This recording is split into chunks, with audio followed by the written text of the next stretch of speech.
Hello दोस्तों, मेरे इस वीडियो में आपका स्वागत है।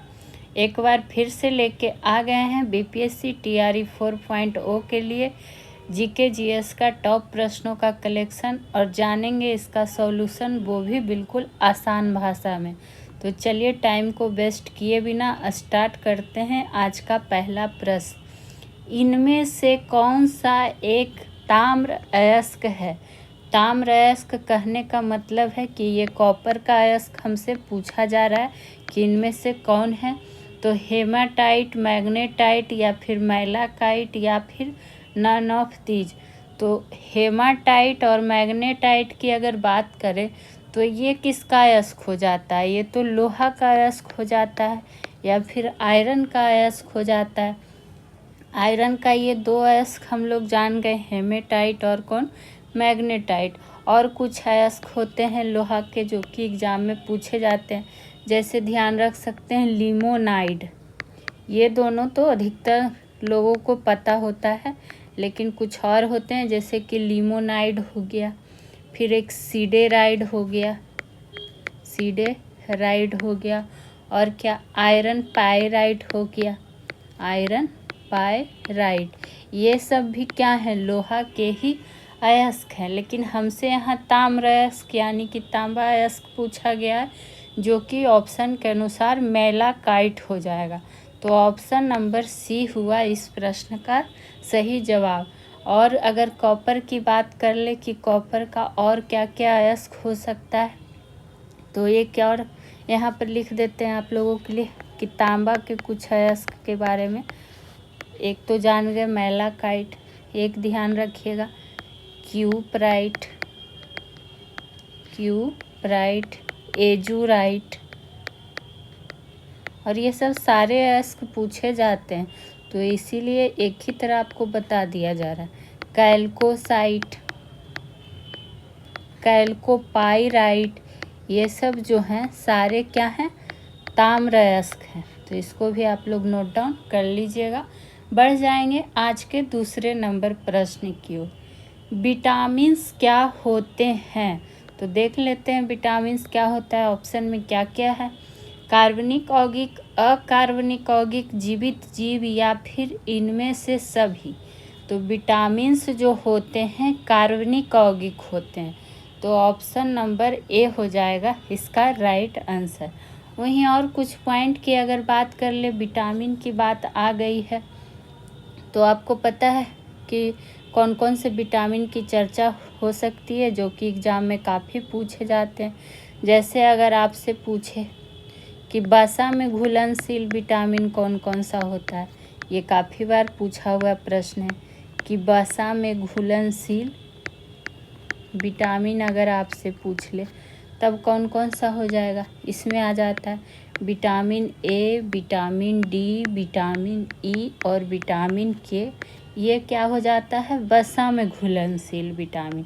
लेकिन वही अगर आपसे पूछे कि जल में घुलनशील विटामिन कौन कौन से होंगे, तो जब जल की बात आती है तो विटामिन बी और विटामिन सी हो जाते हैं जल में घुलनशील विटामिन।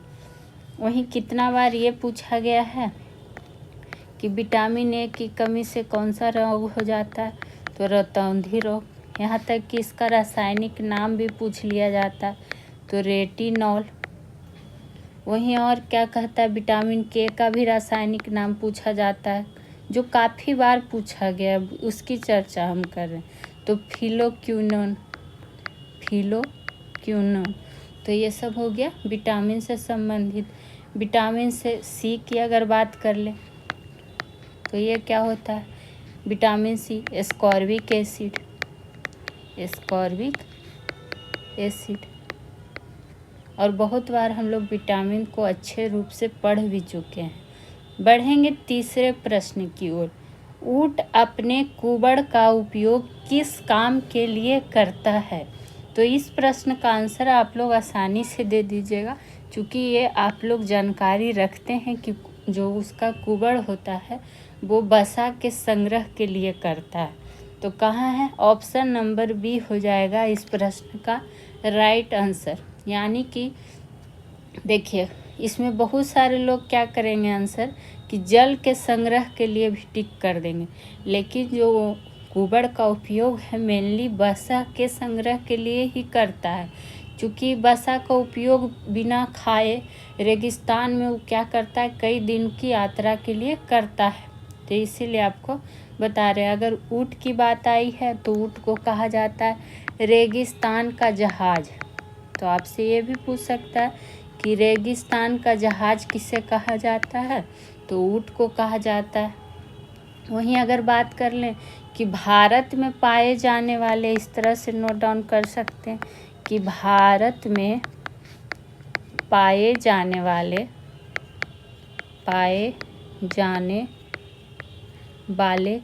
एकल कुबड़ वाले, कैसे वाले, तो एकल कुबड़ वाले ऊँट जो होते हैं वो किस नाम से जाने जाते हैं, ये पूछा जाता है। तो वो जाने जाते हैं ड्रोमेडरी ऊँटों से, ड्रोमेडरी ऊँट के नाम से जाने जाते हैं। कहाँ, तो भारत में। तो ये आप क्या कर सकते हैं, ध्यान में रख सकते हैं। बढ़ेंगे अगले प्रश्न की ओर, जो कि होगा हमारा चौथा नंबर, देखेंगे। और आपको इसमें बता दें कि सारे विषय के जीके जीएस शामिल किए जाते हैं। जो भी टॉप प्रश्न रहते हैं सारे विषय का मिक्स क्वेश्चन रहता है। तो आप लोग के लिए ये सेशन काफ़ी महत्वपूर्ण होने वाला है। देखेंगे चौथा नंबर प्रश्न, दून के रूप में ज्ञात लंबवत घाटियाँ कहाँ पाई जाती है। तो ये जो घाटियाँ हैं ये पाई जाती है निम्न हिमालय और शिवालिक के मध्य में। तो ऑप्शन नंबर सी हो जाएगा इसका राइट आंसर। वहीं बात करें कि देहरादून हो गया या फिर हरिद्वार हो गया, देहरादून या फिर कहिए हरिद्वार जो हो गया, देहरादून और हरिद्वार जैसे जो भी प्रसिद्ध नगर हैं इसी क्षेत्र में पाए जाते हैं। तो ये इसमें आपको ध्यान में रख लेना है। वहीं बात करें और क्या जान सकते हैं, तो जैसे कि लघु हिमालय हो गया, लघु हिमालय की अगर बात करें तो ये बृहद हिमालय के किस तरह से लिख सकते हैं कि बृहद हिमालय के दक्षिण में, कहाँ, तो दक्षिण में किस तरह, पूर्व से लेकर पश्चिम तक विस्तृत है, पूर्व से लेकर पश्चिम तक क्या है, विस्तृत है। और लघु हिमालय जो है इसकी 5 श्रेणियाँ महत्वपूर्ण है। कितनी श्रेणियाँ, तो 5 श्रेणियाँ महत्वपूर्ण हैं। अगर चाहें तो आप लोग भी नोट डाउन कर सकते हैं कि वो 5 श्रेणी कौन सी है। जैसे कि हो गया पीर पंजाल श्रेणी, पीर पंजाल श्रेणी। और आप लोग को पता भी होगा कि पीर पंजाल श्रेणी बहुत बार एग्जाम में पूछा गया है कि कहाँ है, तो ये जम्मू कश्मीर हो जाएगा। उसी तरह से धौलाधर श्रेणी हो गया, ये कहाँ, तो हिमाचल प्रदेश। 5 बताया है ना। तीसरा की अगर बात करें तो महाभारत पर्वत श्रेणी, तो ये कहाँ है, नेपाल में। चौथा नंबर की अगर बात कर ले तो चौथा हो जाएगा नाग टिब्बा पर्वत श्रेणी, जो कि कहाँ है, तो नेपाल में ही। और ये 4 हुआ। लास्ट 5वां की अगर बात करें तो मसूरी पर्वत श्रेणी, जो कि उत्तराखंड में। और ये 5 जो हैं लघु हिमालय की महत्वपूर्ण श्रेणियों में से आते हैं। अब आ जाइए आज के प्रश्न नंबर 5 पे। भारत का एकमात्र सक्रिय ज्वालामुखी स्थित है, यानी कि ऑप्शन देखते हैं, इनमें से हमको बताना है कि कौन सा है जो सक्रिय ज्वालामुखी है। तो ये हो जाएगा अंडमान और निकोबार द्वीप समूह में स्थित है। तो ऑप्शन नंबर सी हो गया यहाँ पर इसका राइट आंसर। वहीं और क्या बात कर सकते हैं कि नारकोंडम ज्वालामुखी, कौन सा ज्वालामुखी, नाम ध्यान रख सकते हैं, नारकोंडम ज्वालामुखी भारत का क्या है, प्रसुप्त ज्वालामुखी। चूँकि ये सब नाम बहुत कम लोगों को पता होता है, तो यहाँ आपको इम्पॉर्टेंट चीज़ बिल्कुल नहीं छोड़ा जाएगा जो एग्ज़ाम के लिए हेल्पफुल होंगे। तो ये क्या है, प्रसुप्त ज्वालामुखी है? नारकोंडम। ठीक, वहीं बात करें कि और क्या इसमें कि भारत के अंडमान निकोबार द्वीप समूह के उत्तरी अंडमान के पूर्व में, किसमें? उत्तरी अंडमान के पूर्व में क्या है? नारकोंडम ज्वालामुखी स्थित है। तो ये आपको ध्यान रखना है कि अंडमान और निकोबार द्वीप समूह में उत्तरी अंडमान के पूर्व में नारकोंडम ज्वालामुखी स्थित है, जो भारत का प्रसुप्त ज्वालामुखी है। आपको पता होगा कि 3 भागों में बांटा जाता है सक्रियता के आधार पर। कौन कौन सा?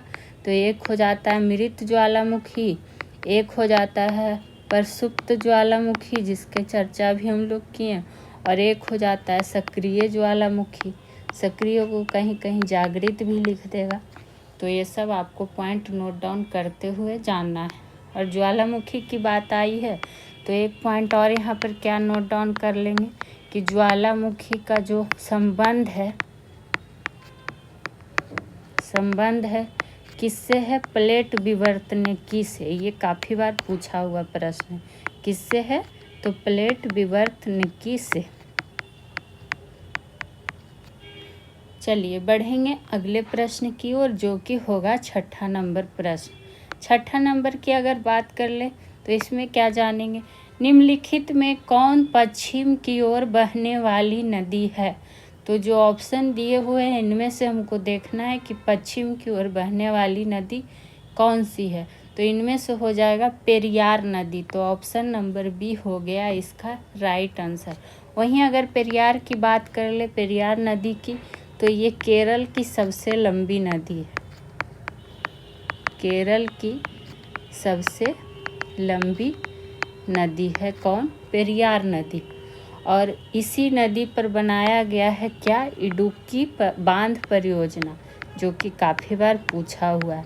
तो पूछ सकता है कि इडुक्की बांध किस नदी पर है? तो पेरियार नदी पर, केरल में है ये। वहीं बात करें पश्चिम की ओर बहने वाली नदियों के नाम में, तो इस तरह से लिख सकते हैं। पश्चिम की ओर बहने वाली नदियों में हो जाता है कौन? नर्मदा, ताप्ती, माही, लूनी, साबरमती, ये सब जो हैं पश्चिम की ओर बहने वाली नदियों में आती हैं। तो इसको आपको क्या करना है? ध्यान में रख लेना। बढ़ेंगे आज के अगले प्रश्न की ओर। और अगर आपको सॉल्यूशन कराना अच्छा लगता है तो प्लीज़ वीडियो को लाइक और शेयर ज़रूर कीजिए, और चैनल को सब्सक्राइब करना ना भूलें। बेल आइकन पे भी क्लिक कर ले ताकि आने वाली वीडियो की जानकारी आपको मिल जाए।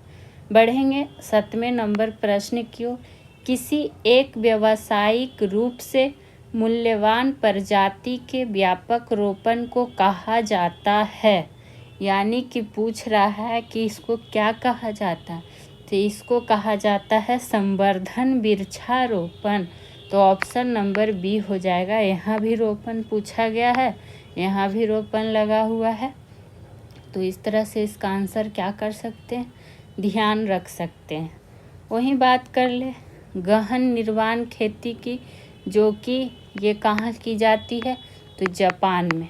जापान और कनाडा में भी की जाती है गहन निर्वाह खेती, विस्तृत खेती किया जाता है। यानी कि गहन कृषि जो है कि कम भूमि पर क्या किया जाता है? आधुनिक तरीके से खेती किया जाता है। आधुनिक तरीके से खेती किया जाता है। और ये कहाँ ज़्यादा विस्तृत है? तो जापान और कनाडा में विस्तृत है। तो इसमें बस इतना ध्यान रख सकते हैं। वहीं अगर बात कर ले इसका संवर्धन वृक्षारोपण का, अगर कोई पौधा एग्जाम्पल में ध्यान रख सकते हैं कि इसका कौन सा हो जाएगा? तो दक्षिण भारत में सागौन जो है सबसे संवर्धन वृक्षारोपण का क्या हो सकता है? एग्जाम्पल है। चलिए बढ़ जाएंगे 8वें नंबर प्रश्न की ओर। और आप लोग खुद कमेंट करके बताएं कि प्रश्नों का कलेक्शन कैसा रहता है, स्टैंडर्ड प्रश्न का कैसा है। चूँकि बीपीएससी एग्ज़ाम कंडक्ट कराती है तो आप TRE 4.0 दीजिए या फिर बीपीएससी 17वीं दीजिए, उसमें ये सेशन आपके लिए हेल्पफुल रहेंगे। संयुक्त राष्ट्र सुरक्षा परिषद, जिसको UNSC मतलब कि इंग्लिश में इसका फुल फॉर्म होता है, कि 5 नए गैर अस्थायी सदस्य देश कौन कौन से हैं जिन्हें जून 2024 में चुना गया है। तो ये देख लेते हैं किसको किसको चुना गया है। तो जो 5 नए गैर अस्थायी सदस्य देश हैं वो है पाकिस्तान। तो देखिए पाकिस्तान हमको यहाँ 2 ऑप्शन में दिख रहा है, तो यानी कि A और D तो ऐसे ही कट हो गया। अब बात करेंगे B और C में, तो पाकिस्तान के बाद आ जाएगा सोमालिया। तो सोमालिया किस में है? C में। तो पहले तो इसका राइट आंसर हो जाएगा option number C, Pakistan, Somalia, Panama, Denmark और कौन हो जाएगा? ग्रीस हो जाएगा, जिसको जून 2024 में क्या किया गया है? चुना गया है। और इन 5 देशों को, यानी कि ये जो 5 देश हैं, इनको 1 जनवरी 2025 से 31 दिसंबर 2026 तक कितने वर्ष के लिए? तो 2 वर्ष के लिए क्या किया जाएगा? गैर अस्थायी सदस्य के रूप में चुना गया है तब तक। तो इसको ये हो सकता है आपसे एग्जैक्ट डेट ही पूछ दे कि कब तक, तो 2 वर्ष के लिए, और ये क्या रहा है? Exact date. बढ़ जाएंगे 9वें नंबर प्रश्न की ओर। 28 जनवरी 2024 को नीतीश कुमार ने कौन सी बार बिहार के मुख्यमंत्री पद की शपथ ली है? बताइए। ये प्रश्न का आंसर किनको नहीं पता होगा? बिहार वासी सबको पता होगा, लेकिन एग्ज़ाम के लिए इम्पोर्टेंट है तो पढ़ना तो पड़ेगा। तो ये डेट ध्यान रखना है 28 जनवरी 2024 को, जो कि वर्तमान मुख्यमंत्री नीतीश कुमार जी हैं। ये बिहार के 9वीं बार मुख्यमंत्री पद की शपथ लिए हैं। तो ऑप्शन नंबर B हो जाएगा इसका राइट आंसर। वहीं अगर पूछे कि प्रथम बार कब लिए थे, तो प्रथम बार ये मार्च 2000 में लिए थे, 2000 में लिए थे। तो इसमें बस इतना ध्यान रखिए। बढ़ेंगे आज के अगले प्रश्न की ओर। केंद्रीय बजट 2024-25 के तहत सर्वाधिक धन व्यय के संबंध में कौन सा क्रम सत्य है? आप लोग जो भी डेली सेशन करते होंगे उनको पता होगा कि केंद्रीय बजट से एक प्रश्न आपको डेली रहता ही है, 1 से 2 प्रश्न। तो वो आप एक तरह कलेक्शन तैयार करते चलिए, यहाँ से प्रश्न आपको दिखेंगे। तो इसके संदर्भ में जो सत्य है वो देखेंगे। करों एवं शुल्कों में राज्य का भाग, ब्याज भुगतान, केंद्रीय क्षेत्र स्कीम, अन्य व्यय। तो यही है इसमें क्या कहता है इसका सही आंसर। तो ऑप्शन नंबर A हो जाएगा राइट आंसर। वही बात करें, देखिए अगर क्या पूछ सकता है, ये तो हम जान ही गए इसका आंसर। 2023-24 की तुलना में, ये एक पॉइंट ऐड कर रहे हैं इसमें जो इम्पोर्टेंट है आपके लिए, कि 2023-24 की तुलना में 2024-25 का जो वास्तविक व्यय है वो कितना % से अधिक है, ये पूछ सकता है। तो 8.5% से क्या है? अधिक है। ठीक, बढ़ जाएंगे अगले प्रश्न की ओर।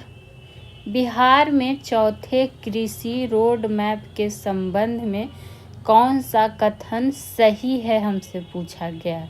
तो देख लेते हैं सही में क्या हो जाएगा।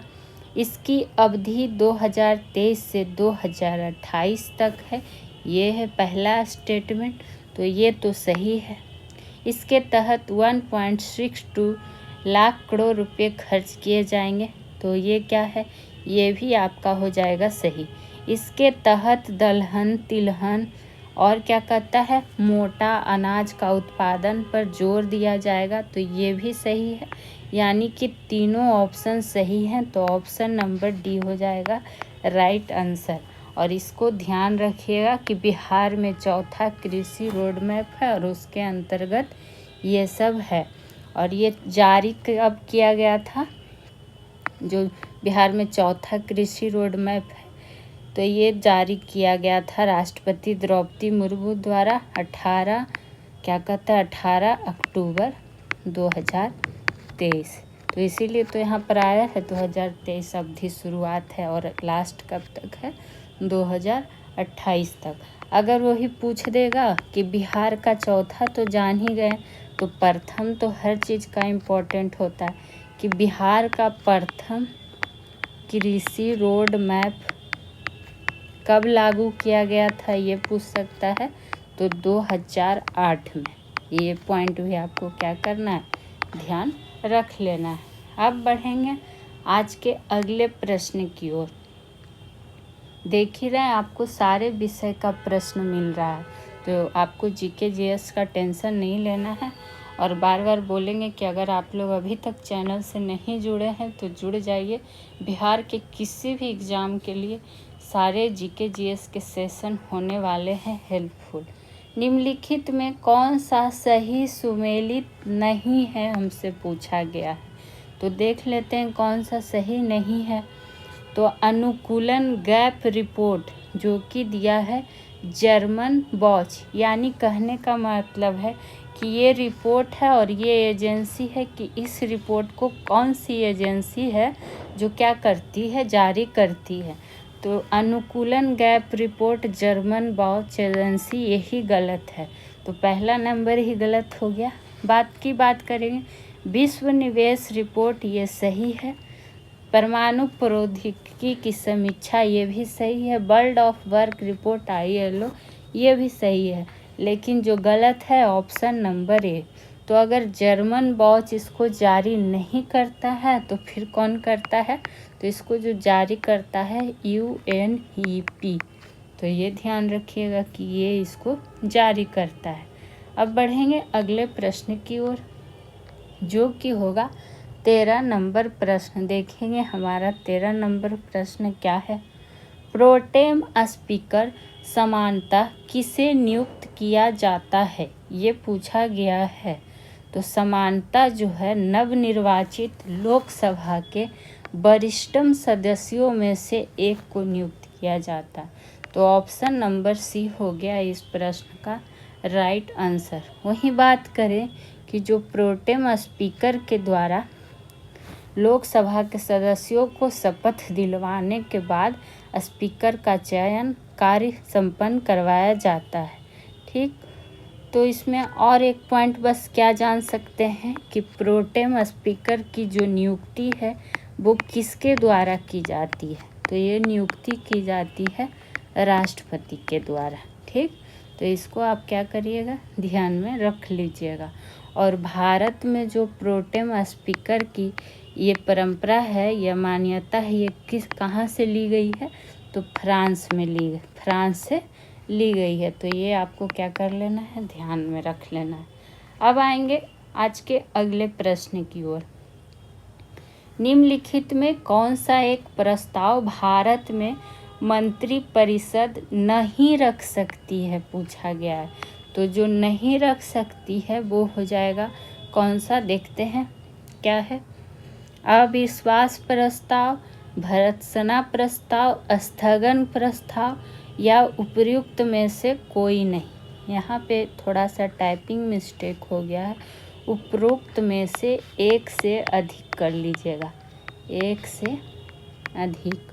और इस प्रश्न का राइट आंसर यही हो जाएगा, यानी कि एक से अधिक कहने का मतलब आ गया, समझ ही गए कि एक प्रस्ताव जो भारत में मंत्रिपरिषद नहीं रख सकती है, हमसे पूछा गया। तो अविश्वास प्रस्ताव, भर्त्सना प्रस्ताव या फिर स्थगन प्रस्ताव, ये विपक्षीय पार्टी द्वारा रखा जा सकता है। और इसमें अगर पॉइंट की बात करें तो मंत्रिपरिषद द्वारा, यहाँ देखिए जो नहीं रखा गया वो तो जान ही गए, लेकिन अगर पूछे कि मंत्रिपरिषद द्वारा कौन सा प्रस्ताव रखा जा सकता, तो वो रखा जाएगा विश्वास प्रस्ताव। इनमें से तीनों नहीं रखा जा सकता है, बाकी विश्वास प्रस्ताव रखा जा सकता है। वहीं बात करें और क्या जानकारी, तो इसमें बस ये तीनों ध्यान रखिए कि नहीं रखा जा सकता है और विश्वास प्रस्ताव रखा जा सकता है। बढ़ेंगे 15 नंबर प्रश्न की ओर। और हाँ, आपको अगर बीपीएससी का तैयारी करना है तो टॉपिक वाइज भी सेशन करवाया हुआ है, प्लस आपको अलग अलग सब्जेक्ट वाइज भी क्लास कराए हुए हैं, उससे फुल डिटेल्स के साथ डिस्कशन। तो एक बार आप लोग प्लेलिस्ट चेक करके तो देखिए, वहाँ आपको सारे प्रश्नों का जवाब मिल जाएगा। तो आप लोग चाहें तो उस वीडियो को भी जाके देख सकते हैं, आपके लिए सेशन हेल्पफुल रहेगा। बात करेंगे 15 नंबर प्रश्न की। निम्नलिखित में से किन भाषाओं को संविधान द्वारा संसद की कार्य प्रणाली के कार्यान्वयन के लिए घोषित किया गया है? तो ये घोषित किसके लिए किया गया है? अंग्रेजी और हिंदी भाषाओं को। तो कहाँ है अंग्रेजी और हिंदी भाषा? Option number C. तो ये हो गया इसका राइट आंसर। इसको आप क्या करिएगा, ध्यान में रख लीजिएगा।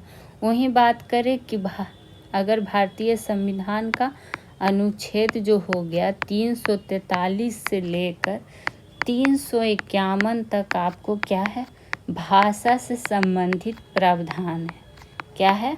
भाषा से संबंधित प्रावधान का उल्लेख आपको मिलेगा। और हिंदी के सहयोगी भाषा के रूप में अंग्रेजी भाषा के प्रयोग करने की भी अनुमति दी गई है। तो इसको आप ध्यान में रख सकते हैं।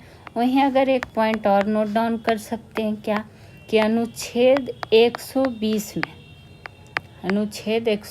में संसद में प्रयोग किए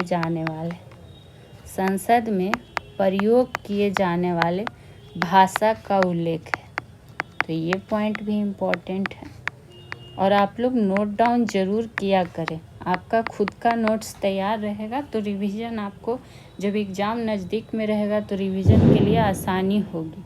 वहीं 8वीं अनुसूची में क्या है? 8वीं अनुसूची में कितने भाषा का उल्लेख है वर्तमान में? तो 22 भाषा का। चलिए बढ़ जाएंगे अगले प्रश्न की ओर। बम का दर्शन किसने लिखा था? ये हमसे पूछा गया है। भगत सिंह ने, बीके दत्त ने, भगवती चरण बोहरा ने या फिर राम प्रसाद बिस्मिल ने? तो बम का जो दर्शन है वो लिखा था भगवती चरण बोहरा ने। तो ऑप्शन नंबर सी हो गया राइट आंसर। चूँकि देखिए, और गांधी जी ने इसका क्या किया था? आलोचना किया था। बम का दर्शन का गांधी जी ने क्या किया था? आलोचना किया था। और इसका आलोचना करके राम क्या रख दिया था? बम का पूजा। तो ये भी पूछ सकता है ना कि बम का दर्शन का आलोचना किसने किया था? तो गांधी जी ने, और उसका नाम कर दिया था बम का पूजा। और इस नाम से एक लेख भी महात्मा गांधी जी ने लिख दिया था। वहीं बात करें इसमें क्या कहता है, भगवती जो बोहरा थे और उनके कुछ सहयोगी, जो कि 23 दिसंबर 1929 को किसका हत्या, लॉर्ड जो उस टाइम वायसराय इरविन था। वायसराय कौन था? इरविन था। उसकी स्पेशल ट्रेन की यात्रा के दौरान हत्या करने का प्रयास किया था। इसलिए उसको कहा जाता है कि ट्रेन उड़ाने की योजना का प्रयास किया था। ठीक, तो इसको आप क्या करिएगा, ध्यान में रख लीजिएगा। बढ़ेंगे अगले प्रश्न की ओर, देखेंगे हमारा अगला प्रश्न क्या है। और हाँ, जो आपको क्वेश्चन से संबंधित बिंदु नोट करवाए जाते हैं, लिखवाए जाते हैं, वो आपके लिए काफ़ी इम्पोर्टेंट होते हैं और प्रश्न आपको एग्ज़ाम में दिखेंगे। तो आप लोग इसलिए बोलते हैं कि नोट डाउन किया कीजिए। किसान क्या करे किसने लिखी? फिर से आ गया एक पुस्तक कि ये किसने लिखी। तो ये जो लिखी थी पुस्तक स्वामी सहजानंद सरस्वती। और ये प्रश्न काफ़ी बार बीपीएससी से पूछा हुआ प्रश्न है। वहीं बात करेंगे और स्वामी सहजानंद की कुछ किताबों की, जिनकी जानकारी हो सकता है कुछ लोगों को ना हो। तो जैसे किताब का नाम आपको बता दे, मेरा जीवन संघर्ष। ऐसे तो सारे लोगों का जीवन संघर्ष में ही चल रहा है, लेकिन इनकी भी एक किताब थी, मेरा जीवन संघर्ष। ठीक। झारखंड का किसान, झारखंड का किसान, ये सब पुस्तक जो है सब सहजानंद सरस्वती द्वारा ही लिखा हुआ है। तो ये सब पुस्तक को ध्यान में रखिएगा। हो सके ये ना पूछ के यही सब पूछ दे, तो हर चीज़ को ध्यान रखना है। और क्या था, कर्म कलाप, कर्म कलाप। और किसान कैसे लड़ते हैं, किसान कैसे लड़ते हैं। ठीक। तो बढ़ जाएंगे आज के अगले प्रश्न की ओर। और हाँ, इनका एक और पॉइंट क्या याद आ गया, तो सोच रहे हैं आपको बताएंगे। हुंकार नामक पत्रिका काफ़ी चर्चा में रहा था। तो हुंकार पत्रिका अगर पूछे कि किसने निकाला था, तो स्वामी सहजानंद सरस्वती। ये भारत के सबसे बड़े किसान नेता थे और इनसे प्रश्न एग्जाम में पूछते ही रहता है, तो इसको ध्यान में रख लेना। अब आ जाएंगे आज के अगले प्रश्न पे। सूची 1 को सूची 2 से सुमेलित कीजिए। एक तरफ समाचार पत्र दिया हुआ है, एक तरफ संपादक। देखते हैं काल, तो काल का जो संबंध हो जाएगा शिवराम महादेव प्राजंपे। ऐसे ये पूरा नाम लिखा हुआ है, ज़्यादातर आपको सिर्फ प्राजंपे ही दिया रहेगा। तो काल का संबंध हो जाएगा संपादक शिवराम। ऐसे भी काल महाकाल इस तरह से ध्यान रख सकते हैं। महाकाल कौन है, महादेव, तो इनके नाम से आप रख सकते हैं ध्यान। वही बात करेंगे बंगाली, तो बनर्जी। बंगाली में आप देखते होंगे बनर्जी लगा हुआ ही मिलता है, तो ये हो जाएंगे सुरेंद्र नाथ बनर्जी। मेरा कहना है आप जिस रूप से याद रख सकते हैं, आपको एक नंबर लेने से एग्जाम में मतलब है, बस ध्यान रहना चाहिए। वहीं सुधारक की बात कर लें, तो सुधारक से हो जाएंगे संबंधित कौन, गणेश अगरकर, तो 2 नंबर। और सोम प्रकाश की जब बात आ गई है, तो सोम प्रकाश से जो संपादक हो जाएंगे वो यहाँ पर हो जाएंगे द्वारका नाथ विद्याभूषण, 3 नंबर। ठीक। तो इसको आप क्या करिएगा, ध्यान में रखिएगा। इसका जो प्रकाशन है, ये द्वारका प्रकाशन की अगर बात पूछेगा तब हो जाएगा द्वारका नाथ विद्याभूषण। ऐसे आप लोग जानते होंगे कि ईश्वर चंद्र विद्यासागर क्या है, लेखक है। इसलिए कन्फ्यूजन यहाँ माइंड में क्रिएट नहीं करना है। वहीं बात करें और क्या प्रश्न, जब समाचार पत्र आया है तो पूछ लिया जाता है कि भारत में समाचार पत्र का जनक किसे माना जाता है। भारत में समाचार पत्र का जनक, तो ये माना जाता है किसे, जेम्स ऑगस्टस हिक्की को, जिसको शॉर्ट फॉर्म में JA हिक्की लिख देते हैं। ठीक। वहीं बात करें भारतीय समाचार पत्र का जनक, ये तो भारत में था ना, लेकिन यही भारतीय लगा दिया। तो जब भारतीय लगा दिया तब हो जाएंगे राजा राम मोहन राय। कौन हो जाएंगे, राजा राम मोहन राय। एक अर्थ देखिए, एक शब्द से कितना सेंटेंस चेंज हो जाता है और क्वेश्चन का क्या कहता है, पैटर्न चेंज हो जाता है, मतलब क्वेश्चन दूसरा ही हो जाता है। तो इस बात को आपको क्या करना है, ध्यान रखना। और एक पॉइंट यहाँ पर आप नोट डाउन कर सकते हैं कि जब आपसे पूछे कि भारतीय पत्रकारिता का राजकुमार किसे माना जाता है या कहा जाता है, तो बताइए। अब राजकुमार भी कौन थे, कृष्णोदास पाल।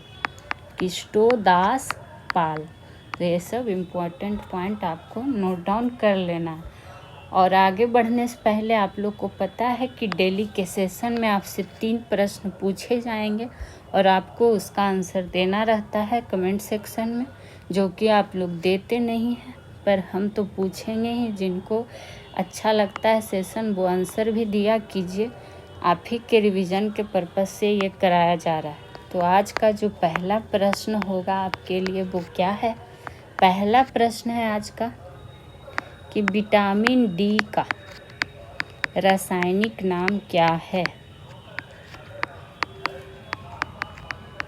दूसरा प्रश्न है आज का, I2U2 समूह में जो देश शामिल हैं उसका नाम आपको बताना है। तीसरा प्रश्न है आपके लिए, सिंधु नदी जल संधि कब हुई थी, ये वर्ष आपको बताना। और इसके पहले सेशन में जो आपसे पूछा गया था उसका आंसर भी आपको बता देते हैं। तो जो लोग आंसर देते हैं उनको तो धन्यवाद, जो लोग नहीं देते हैं उनसे रिक्वेस्ट रहेगा कि आंसर दिया करें। पहला प्रश्न आपसे पूछा गया था कि विश्व टीबी दिवस या तपेदिक दिवस कब मनाया जाता है, तो 24 मार्च को। दूसरा प्रश्न आपसे पूछा गया था कि बघेरा विद्रोह कहाँ शुरुआत हुआ था, तो सूरत। तीसरा प्रश्न आपसे पूछा गया था कि भारत पाकिस्तान के बीच निर्धारित सीमा रेखा का नाम क्या है, तो रीड क्लिफ। अब बढ़ जाएंगे आज के 19वें नंबर प्रश्न की ओर। निम्नलिखित में से किस शहर की स्थापना कृष्णदेव राय ने की थी, तो ये इन्होंने जो किया था नागलपुरा शहर का स्थापना। तो ऑप्शन नंबर बी हो जाएगा इसका राइट आंसर, जो कि विजयनगर के पास था नागलपुरा। और इन्होंने अपनी माँ के माँ के नाम था क्या, माँ का जो नाम था नागला देवी, तो उन्हीं की याद में इन्होंने नागलपुरा की क्या की थी, स्थापना की थी, नागलपुरा शहर की। देखिए नागला देवी नाम था ना, तो नागलपुरा शहर का नाम भी इन्होंने अपनी माँ के नाम पर ही रखा। और वही बात करें कि उन्हें किस नाम से जाना जाता था, आंध्रा भोज, कृष्णदेव राय की बात बता रहे। और किस नाम से जाना जाता था, अभिनव भोज के नाम से भी जाना जाता था। और आपको पता है कि विजयनगर साम्राज्य के अंतर्गत 4 वंश शासन किए थे, और उसका क्रम हो सकता है पूछ ले आपसे, तो संगम वंश, उसके बाद सालुब वंश, फिर तुलुब वंश, और उसके बाद अरविडू वंश। तो ये सब आपको क्या करना है, नोट डाउन देख लेना। और चारों वंश में जो सबसे शक्तिशाली शासक थे वो थे कृष्णदेव राय, तो इसीलिए। और इनके दरबार में अष्टदिग्गज भी रहते थे। कृष्णदेव राय के दरबार में क्या रहते थे, अष्टदिग्गज भी रहते थे। अब बढ़ जाएंगे आज के 20वें नंबर प्रश्न की ओर। एजोटोबैक्टर और बेसिलस प्लामिक्सा किसके उदाहरण है, तो ये जो उदाहरण किसके हो जाएंगे ये हमें देखना है। तो असिम्प्टाटो नाइट्रोजन स्थिरीकरण बैक्टीरिया के, तो ऑप्शन नंबर बी हो जाएगा इस प्रश्न का सही जवाब। चूँकि पौधों के लिए नाइट्रोजन एक अति आवश्यक है, और ये क्या करता है, प्रोटीन निर्माण का एक महत्वपूर्ण घटक है। वहीं जो एजोबैक्टर हो गया और बेसिलस प्लामिक्सा हो गया, ये सब है नाइट्रोजन स्थिरीकरण जीवाणु। तो ये तो इसका उदाहरण के रूप में पूछेगा, तो आप लोग ध्यान रख सकते हैं। वहीं अगर आपसे पूछ दे नाइट्री कारक जीवाणु का उदाहरण, नाइट्री कारक जीवाणु का अगर आपसे उदाहरण पूछ दे तो ध्यान रखिएगा नाइट्रोसोमोनस या फिर नाइट्रोसोकस, ये सब है नाइट्रिक कारक जीवाणु का उदाहरण। ठीक, एक होता है अमोनी कारक जीवाणु, और इसका उदाहरण का अगर पूछ ले तो इसके अंतर्गत जो आ जाएंगे रेमोसस बुल्गेरिस, ये सब किसके उदाहरक हैं, अमोनी कारक जीवाणु को। तो आज के सेशन में इतना ही। कैसा लगा आपको सेशन, प्रश्नों का कलेक्शन बताइएगा ज़रूर। फिर मिलते हैं नेक्स्ट सेशन में। Thank you.